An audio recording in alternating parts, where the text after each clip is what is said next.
Turning the Other Cheek, Jesus' Jewish call to nonviolent resistance, based on Matthew 5:38-42 and Mishna Avot. One of the most cited yet misunderstood teachings of Jesus is found in Matthew 5:38-42. These verses are often interpreted as a call to passive submission, a demand for Christians to suffer abuse silently and endure injustice without protest. But when studied in its historical, cultural, and religious context, especially in light of Jewish thought preserved in Mishna Avot, it becomes clear that Jesus was advocating something far more radical and deeply rooted in his Jewish heritage, nonviolent resistance. In Matthew 5:38-39, Jesus says, "You have heard that it was said, an eye for an eye and a tooth for a tooth. But I say to you, do not resist an evildoer. But if anyone strikes you on the right cheek, turn the other also." At face value, this sounds like an invitation to accept abuse. I often hear people who stay in abusive relationships because someone does not understand what Jesus was saying. They accept physical and emotional abuse and turn the other cheek because of a personal culture, not the Bible. However, within the Jewish framework of Jesus' time, this passage is not a command to submit passively, but rather to subvert violent power structures with nonviolent action. Jesus was speaking to a Jewish audience under Roman occupation, an audience familiar with the Torah, with Roman law, and with Jewish oral traditions that were later recorded in Mishna Avot. This was a community that understood the lex talionis, the law of retaliation, as recorded in Exodus, Leviticus, and Deuteronomy. The law of eye for eye was meant to limit vengeance, not license it. It placed boundaries around retaliation to prevent escalating cycles of violence. But Jesus challenges this principle, not to discard justice, but to transcend it. His teaching doesn't erase the concept of justice, but reframes it in a way that refuses to mirror the violence of the oppressor. It demands dignity, courage, and creativity in the face of evil. Each of the illustrations Jesus gives in this passage, turning the other cheek, giving your cloak, and walking the extra mile, embodies this spirit of nonviolent resistance.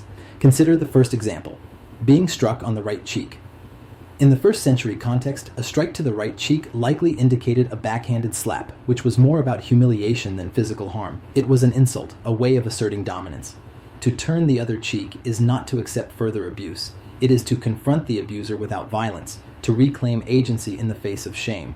By turning the other cheek, the victim denies the oppressor the power to define them and forces a reevaluation of the aggressor's position. This concept is echoed in Jewish thought from Mishna Avot. In Avot 1:12, we are told to be of the disciples of Aaron, loving peace and pursuing peace. This pursuit of peace is not passive, it is active and deliberate. Avot 5.8 condemns unjust retribution, while Avot 4:12 calls for respectful relationships and avoidance of unnecessary conflict. These teachings offer a Jewish ethical backdrop to Jesus' words and show that his call to nonviolence was not foreign to Jewish tradition. It was deeply embedded within it. The Greek verb andistene, antithesai, in Matthew 5:39 is pivotal to understanding Jesus' teaching on nonviolent resistance. While many English translations render it as resist, in the context of the Sermon on the Mount, it carries the sense of to set oneself in opposition or to retaliate with force.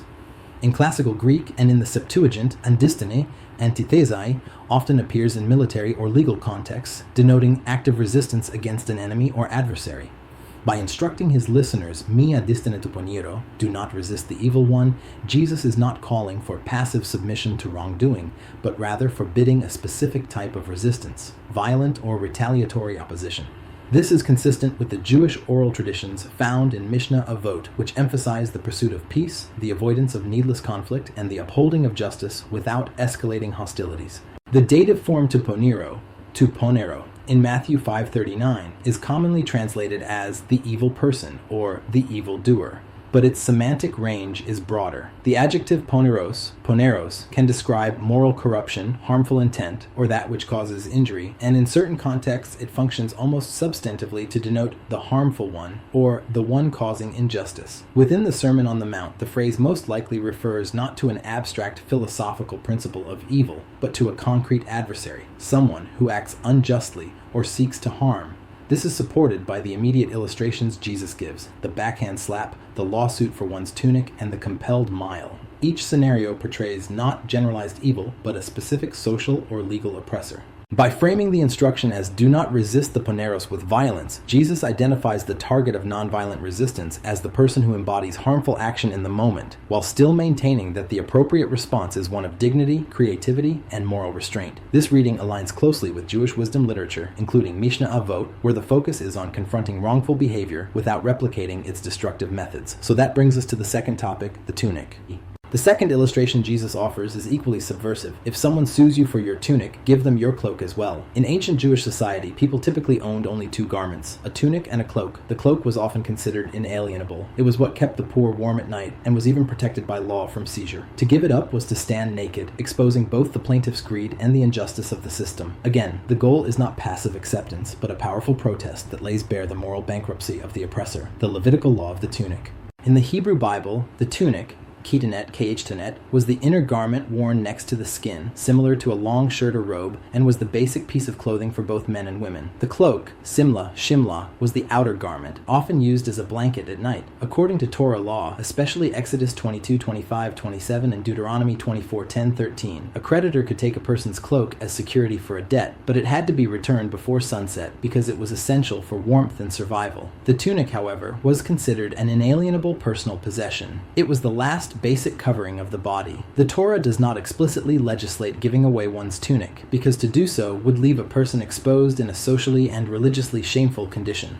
Considered an inalienable personal possession, it was the last basic covering of the body. The Torah does not explicitly legislate giving away one's tunic, because to do so would leave a person exposed in a socially and religiously shameful condition. Imagine this in the context of the Sermon on the Mount. Imagine giving up your tunic and Jesus advocating you to be nude and shaming the other person. In ancient Israelite and wider Near Eastern society, nudity in public was almost always associated with shame, dishonor, and social humiliation. The Hebrew term erva, conveys the idea of nakedness as indecency, often tied to sexual shame. Cf. Leviticus 18 and 20. Exposure of the body in public was a mark of vulnerability, defeat, or disgrace. This is seen in prophetic imagery. For example, Isaiah 24 depicts captives led away naked and barefoot as a sign of humiliation, and Micah 1:8 laments walking stripped as an expression of mourning and disgrace. Because of this strong cultural aversion, forced nudity functioned as a social weapon, a way to publicly shame someone. In rabbinic thought, to uncover a person's nakedness was both a literal and figurative way of stripping away their dignity. Even involuntary exposure was viewed as scandalous. The rabbis in later centuries discussed scenarios where embarrassing someone publicly by tearing their garment was tantamount to stealing their honor. Jesus' use of this imagery. Against this backdrop, Jesus' hyperbolic example in Matthew 5:40, voluntarily giving both cloak and tunic, turns the tables on the oppressor. By willingly surrendering what the law protected, the oppressed person exposes the creditor's greed and cruelty. The oppressor is now the one shamed before the community for violating norms of justice and decency. This is consistent with Jesus' theme of creative, nonviolent resistance, a way of confronting injustice that refuses violence yet still exposes and destabilizes the oppressor's moral standing.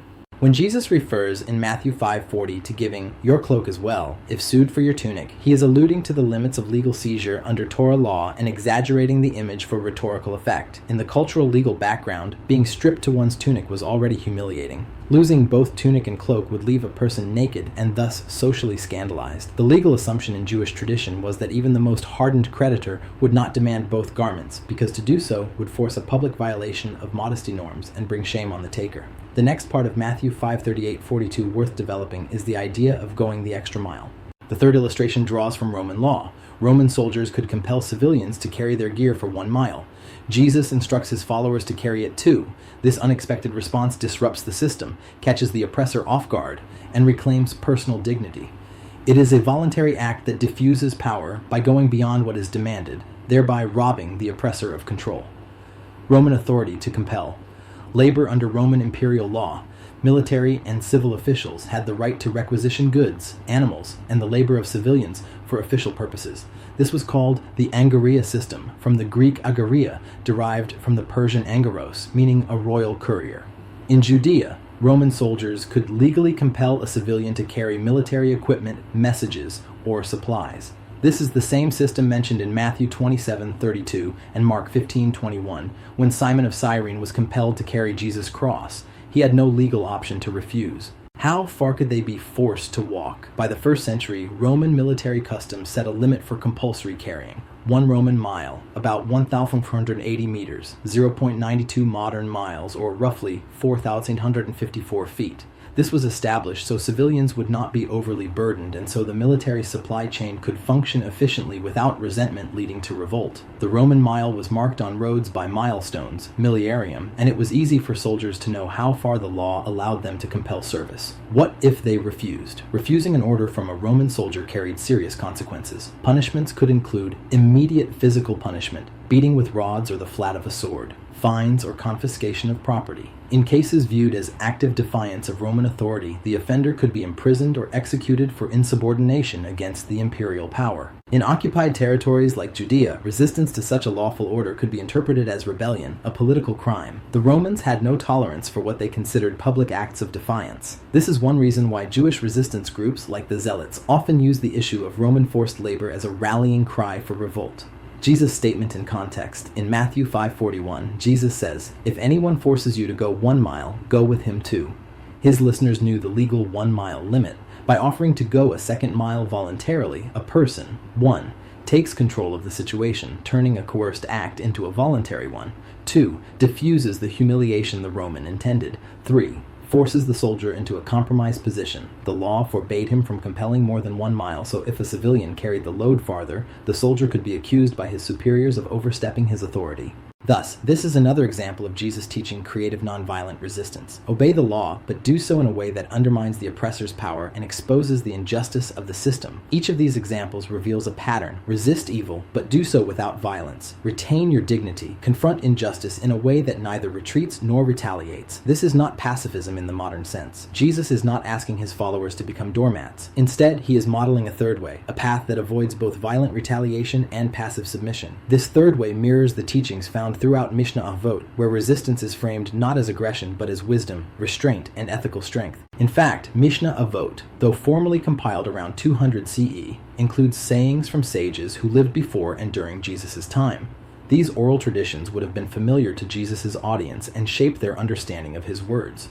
Jesus wasn't teaching in a vacuum. He was building upon a Jewish tradition that prized dignity, social responsibility, and justice through peaceful means. We see a similar approach in the teachings of the Qumran community, preserved in the Dead Sea Scrolls. These texts also anticipate a messianic figure and a kingdom of peace, not one born through violence, but through divine justice. The people of Qumran were not preparing for violent revolt. Rather, their texts reflect an apocalyptic hope that God would bring about justice in the end. Like Jesus, they believed that ultimate vindication comes not through the sword, but through righteousness. Jesus' call to nonviolence, then, is neither naive nor unrealistic. It is rooted in a long tradition of Jewish wisdom, a tradition that shaped his identity and informed his mission. It affirms the humanity of both victim and oppressor, and it refuses to perpetuate the cycles of revenge that destroy societies. This teaching is also consistent with Jesus' broader vision of the kingdom of God. In Matthew 6:33, Jesus urges his followers to seek first the kingdom of God and his righteousness. This kingdom is not built on military conquest or coercive power, but on justice, humility, and peace. And as Jesus says in Matthew 5:17, he did not come to abolish the law or the prophets, but to fulfill them. His teachings are not a rejection of Jewish law, they are its embodiment. To follow Jesus, then, is to embrace a form of resistance that exposes injustice without replicating it. It is to protect the vulnerable, including ourselves, without succumbing to hatred. It is to love our enemies, not as a sentimental ideal, but as a deliberate strategy to dismantle systems of oppression with truth, courage, and dignity. This approach has inspired countless movements in history, from Mahatma Gandhi's nonviolent struggle against British colonialism to Martin Luther King Jr.'s campaign for civil rights. The teachings of Matthew 5:38 and 42 have ignited revolutions grounded in love and moral clarity. They remind us that nonviolence is not weakness. It is a force more powerful than vengeance, a force that transforms enemies into neighbors and dismantles injustice without shedding blood. In conclusion, turning the other cheek is not about surrender. It is about strength. Strength rooted in the Jewish values of peace, wisdom, and justice. Jesus stood firmly in that tradition, drawing from the Torah, the prophets, and the oral law to teach a way of life that resists evil without becoming evil. This is the heart of Matthew 5:38-42. It is a call to reclaim our dignity, confront our oppressors with courage, and walk the narrow path of peace, not as victims, but as agents of divine justice.